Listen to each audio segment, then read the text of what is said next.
आइए हम कुछ महत्वपूर्ण घटनाओं की चर्चा करें। सऊदी अरब में एक बड़ा हादसा हो गया।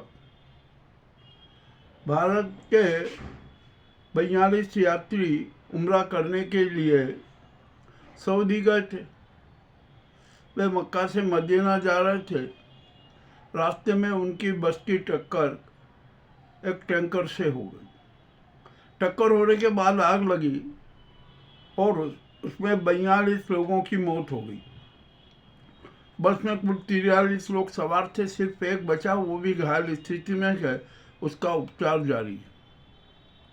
हादसा होता है ना, बड़ा प्रभावी होता है। ये करुण हादसा है। 42 लोगों ने जल अग्नि समाधि ली। दुख तो होता ही है। अब वहाँ पर राहत कार्य और वो सब जारी है।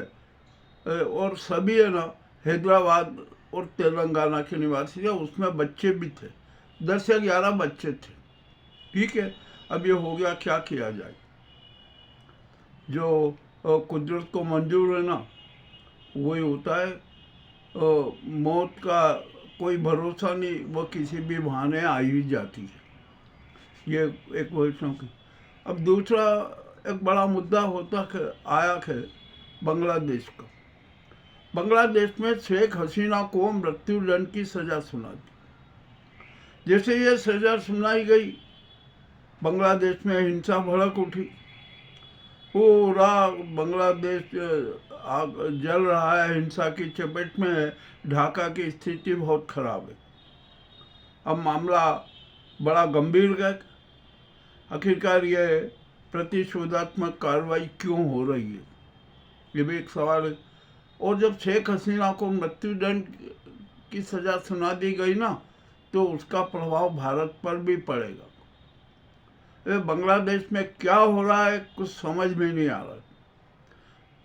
मामला बड़ा गंभीर होता जा रहा है। अब देखते हैं क्या स्थिति बनती है, कब कैसे शांति होगी। तीसरी एक राजनीतिक घटना घटी बिहार में। बिहार में वोट चोरी का मामला चरम पर है। किस तरह धोखाधड़ी हुई, कैसे कैसे नाटक हुए, ये किसी से छिपा नहीं है। अब इसी बीच में नीतीश कुमार ने कैबिनेट की बैठक ली। कैबिनेट की बैठक में यह अंतिम बैठक है। उसमें प्रस्ताव पारित हुआ कि नई विधानसभा के गठन की प्रक्रिया शुरू की जाए। ठीक है, प्रस्ताव पास हो गया।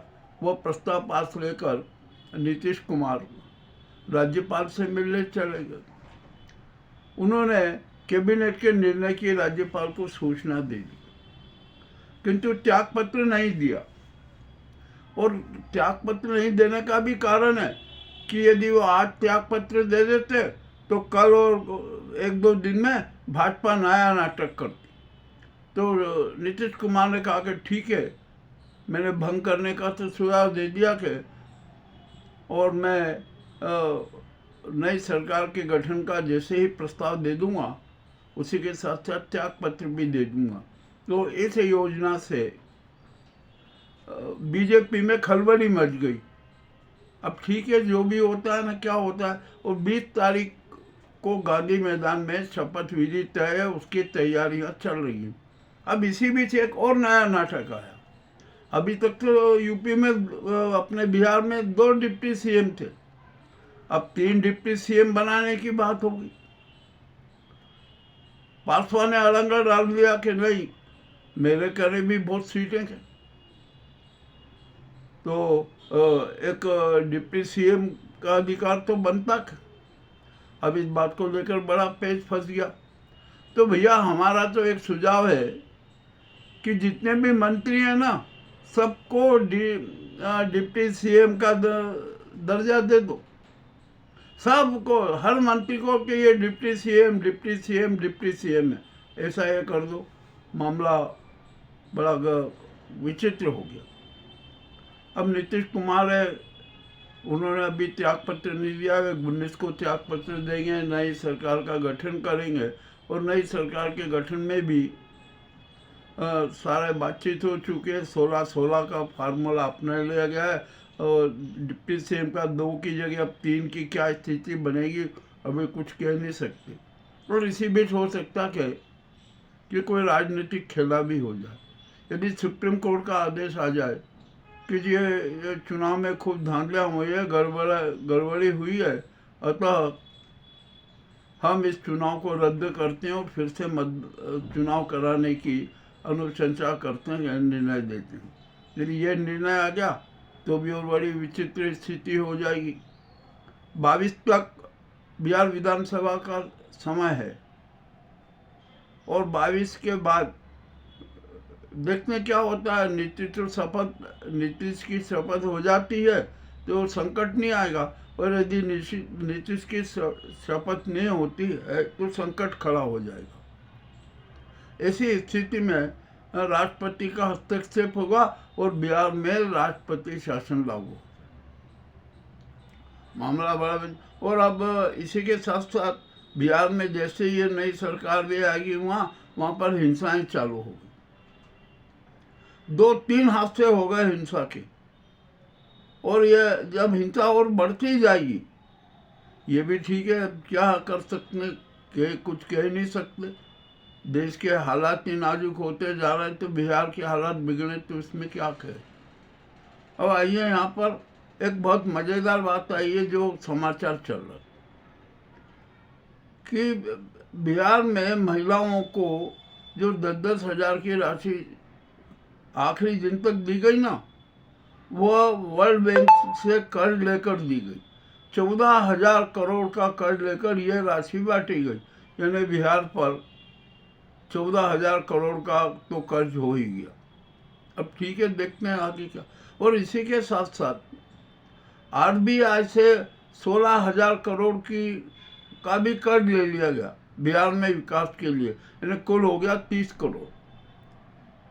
30,000 करोड़। अब 30,000 करोड़ में से 14,000 करोड़ तो आपने 1,22,00,000 महिलाओं के खाते में 10-10 हज़ार डाल दिए, यानी एक कर्ज तो बिल्कुल डूब ही गया। अब आरबीआई का जो कर्ज लिया है उसमें कितने क्या क्या विकास होगा अब ये भी देखा जाएगा। मामला बड़ा विचित्र हो गया, पेचीदा हो गया। तो ये भी एक निश्चित ही है ना कि बिहार को बेचकर बिहार को कर्जदार बनाकर ये नई सरकार का गठन हो रहा है। ये मैं कोई परिकल्पना नहीं कर रहा हूँ, मन से नहीं कर रहा हूँ, जो साक्ष्य आए ना वही कर रहा हूँ। और बिहार चुनाव में तो चुनाव आयोग ने अपनी सारी सीमाएं तोड़ दी, वो तो अब गले तक फंस गया। अब बीएलओ पर बंगाल में दबाव बनाया जा रहा है, अनेक जगह पर बीएलओ को दबाव बनाया जा रहा है, परंतु वह बीएलओ भी दबाव सहन नहीं कर रहे हैं। वे भी अब खुला प्रदर्शन कर रहे हैं चुनाव आयोग के खिलाफ।